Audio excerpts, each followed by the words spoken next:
Hello everyone, good day. Did you know that Rizal has traveled across many countries?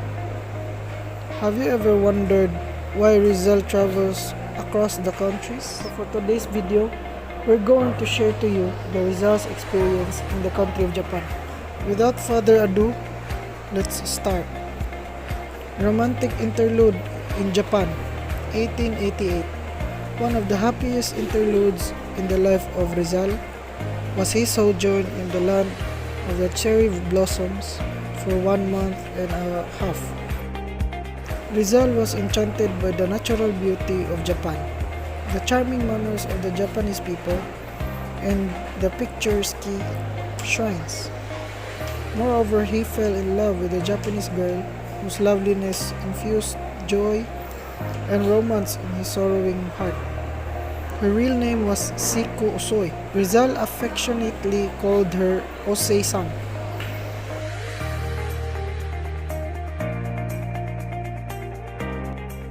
Rizal in Tokyo. Rizal was visited at his hotel by Juan Perez Caballero, secretary of the Spanish legation. The latter invited him to live at the Spanish legation. Macau is a Portuguese colony near Hong Kong. Spanish diplomatic authorities are instructed from Manila to monitor his movement in Japan. He accepted the invitation for two reasons. First, because he could economize his living expenses by staying in the legation. Second is he had nothing to hide from the prying eyes of the Spanish authorities. March 7, Rizal checked out of Tokyo Hotel and lived at the Spanish legation. He and Perez Caballero became good friends. During his first day in Tokyo, Rizal was embarrassed because he did not know the Japanese language. He looked like Japanese but he could not talk Japanese. Rizal studied Japanese language and he was able to speak it within a few days. He also studied the Japanese drama, kabuki, arts, music, and judo. He visited Meguro, Nikko, Hakone, Miyanoshita, and charming villages of the Japan.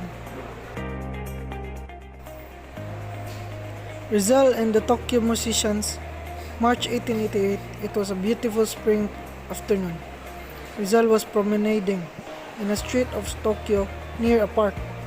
As he approached the park, Rizal heard the Tokyo band playing a classical work of Strauss.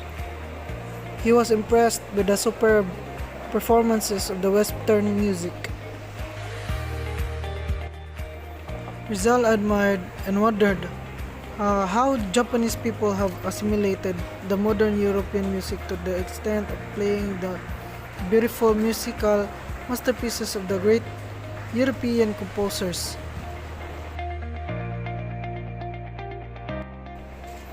Rizal's impression of Japan.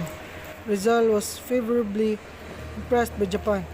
He was a keen observer, taking copious notes on the life, customs, and culture of the people. He was no silly, light-headed tourist who merely enjoyed sights that appealed only to the senses. Things which favorably impressed Rizal in Japan were, first was the beauty of the country, its flowers, mountains, streams, and scenic panoramas. Second is the cleanliness, politeness, and industry of the Japanese people. Third is the picturesque dress and simple charm of the Japanese woman. Fourth, there were very few thieves in Japan, so that the houses remained open day and night. And in the hotel room, one could safely leave money on the table. And the fifth, where beggars were rarely seen in the city streets, unlike in the Manila and other cities. One thing which he did not like in Japan, and that was the popular mode of transportation by means of rickshaws. He felt disgusted at the way a human being was employed like a horse.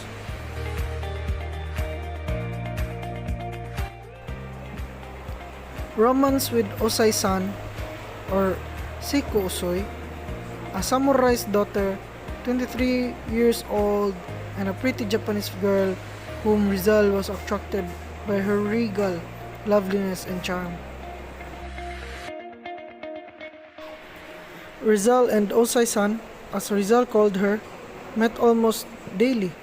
Together, they visited the interesting spots of the city, the Imperial Art Gallery, the Imperial Library, the universities, the Shokubutsuen,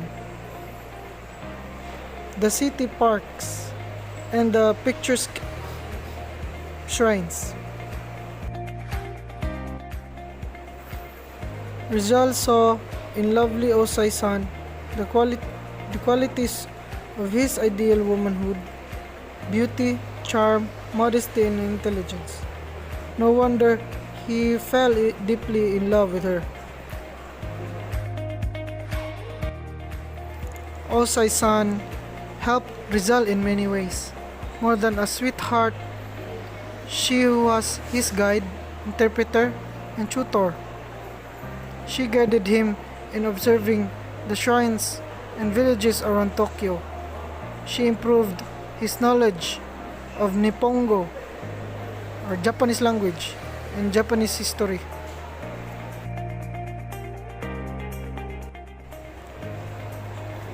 Rizal saw in lovely Osai-san the qualities of his ideal womanhood: beauty, charm, modesty, and intelligence.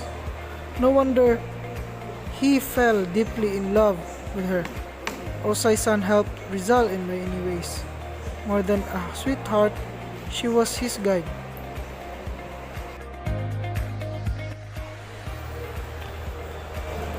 Rizal on Osai-san. Rizal's great love for Osai-san is attested by the hero's diary. With his tenderly tragic entry in his own diary, Rizal bade farewell to lovely Osai-san.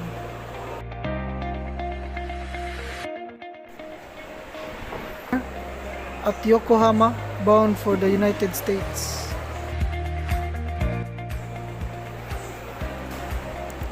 He left Japan with a heavy heart, for he knew that he would never again see this beautiful land of the cherry blossoms, the beloved Osai-san. Truly, his sojourn in Japan for 45 days was one of his happiest interludes in his life. Osai-san, after Rizal's departure, as everything on earth has to end, the beautiful romance between Rizal and Osai-san inevitably came to a dolorous ending. Sacrificing his personal happiness, Rizal had to carry on his libertarian mission in Europe. Accordingly, he resumed his voyage, leaving behind the lovely Osai-san, whom he passionately loved. Osai-san was broken-hearted by the departure of Rizal, the first man to capture her heart. About 1897, a year after Rizal's execution, she married Mr. Alfred Charlton, British teacher of chemistry of the Piers of School in Tokyo, and died on November 2, 1915, survived by Osai-san, whose real name was Seiko Usui, and their daughter Yuriko.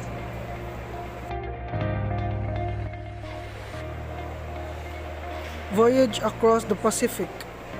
Despite his sorrowing heart, Rizal enjoyed the pleasant trans-Pacific voyage to the United States. On board the ship, he met a semi-Filipino family, Mr. Rinaldo Turner, his wife Emma Jackson, daughter of the Englishman, their maid and servant from Pangasinan.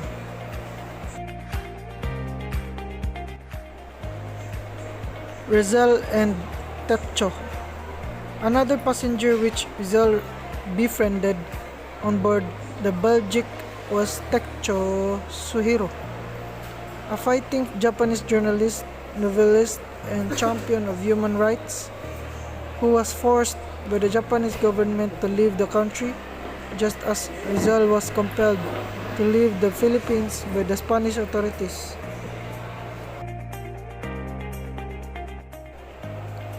Learning of his predicament, Rizal, who knew many foreign languages, including Japanese, befriended him and acted as his interpreter during their long trip from Yokohama to San Francisco across the US to New York. Until they reached London, they were parted. Rizal and Techo were kindred spirits. Both were valiant patriots, implacable foes of injustice and tyranny. Both were men of peace, using their trenchant pens as formidable weapons to fight for their people's welfare and happiness. In 1890, Techo was elected as a member of the lower house of the First Imperial Diet, where he carried on his fight for human rights. The following year, 1891, he published a political novel titled Nankai no Daiharan, Storm over the South Sea, which resembles Rizal's No Limitingare in plot. 3 years later, he published another novel entitled Una Bara, the Big Ocean, which was similar to El Filibusterismo. Techo died of his heart attack in Tokyo in February 1896, 10 months before Rizal's execution. He was then 49 years old. And that's the story of the romantic interlude in Japan during 1888.